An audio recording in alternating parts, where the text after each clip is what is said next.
And charged with multiple sex crimes against children in Maryland has ties to a Comstock Park church. 13 on Your Side was contacted about Thomas Pinkerton back in March. 13 on Your Side's Kelly Lichter has been following this story for months. And Kelly, what have you found? Juliet Pinkerton, who is no longer associated with the Comstock Park Church, has been under investigation since last year, but was arrested just this week. Tori Grunwell started going to the New Chapel Church in Comstock Park in 2020. She was childhood friends with and a housekeeper for the church's pastor. Always been able to reach out to them, with concerns and that kind of stuff until recently.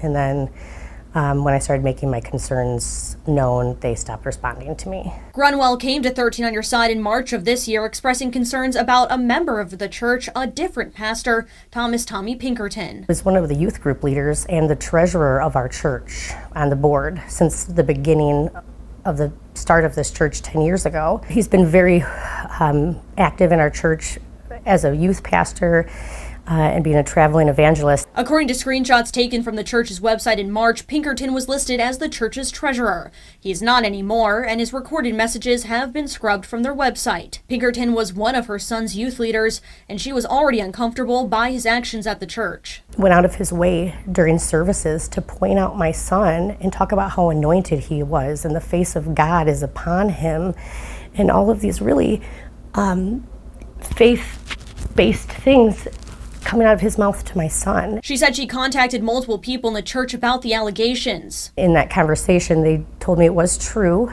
and that they just kept asking how I knew. They wanted to know the people who told me and how this information got out. But as she kept pressing for answers, she says she was kicked out of the church and blocked by people she considered her church family. I'm just praying that all the truth comes out and that anybody who has been betrayed in this receives the answers that they deserve for our kids. Grunwell has pleaded guilty to a misdemeanor charge for threatening the lead pastor at New Chapel, which she said was because she wasn't getting answers. For months, 13 on Your Side has looked into Pinkerton, trying to find arrest records, until this week when Pinkerton was arrested in Georgia and extradited to Maryland. Pinkerton is charged in Baltimore County with multiple counts of child abuse, assault, sexual abuse of a minor, and sexual offense. The investigation into Pinkerton started in October of last year when multiple men came forward expressing they were abused by Pinkerton while a part of his youth group in Maryland between 2006 and 2010. The men claimed Pinkerton had a group of minor boys known as favorites,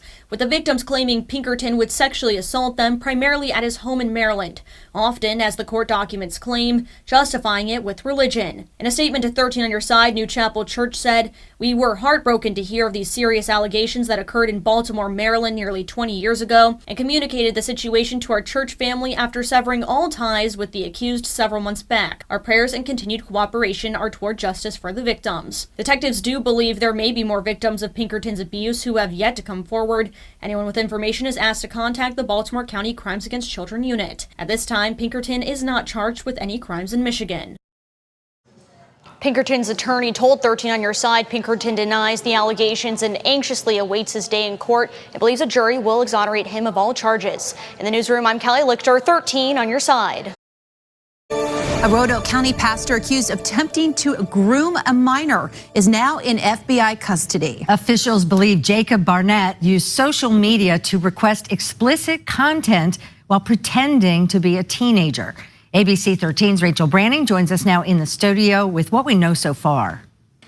Noreen Danner, according to their website, Jacob Barnett works at Catawba Valley Baptist Church, but as of this moment, that information has been removed. This morning, it stated that he has a history of working with children and was serving as their associate pastor of students and mobilization. Federal court documents say the initial complaint came from TikTok, where they allege Barnett messaged a 15-year-old girl while pretending to be a 17-year-old boy named Jody Johnson. Documents say Barnett began texting the victim and making sexually explicit comments.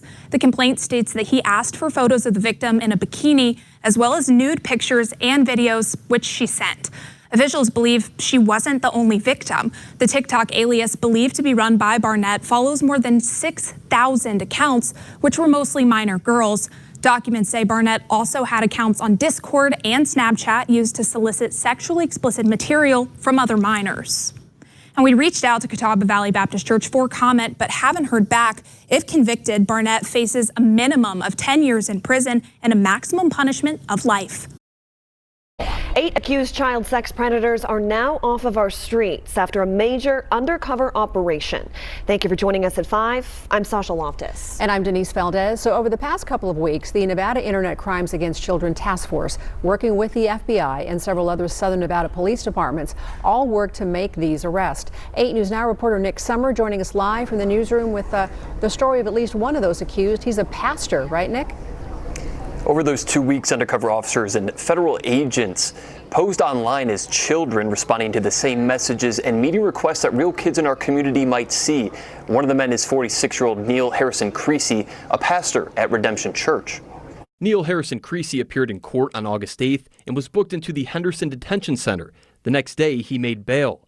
Investigators say the 46-year-old used a computer to try and lure children for sexual misconduct, which is a felony charge. For the past 5 years, Creasy has rented space inside the Good Samaritan Lutheran Church on West Sahara in Cimarron, where he operates his religious organization, Redemption Church.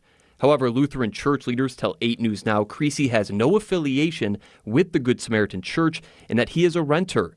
Don Seaborg with Redemption Church says they were surprised and hurt by the news and say Creasy is no longer serving in his role. As soon as he got out of jail, within an hour or two, he contacted all of us by a thread message and basically confessed and offered his resignation. We met with him later that morning or that day, and again he confessed, and of course we had to accept his resignation effective immediately. Of the other 7 arrested, authorities say they were meeting a child when they were actually meeting law enforcement. The undercover operation involved multiple agencies, including the FBI, Homeland Security, Metro, Henderson Police, and North Las Vegas.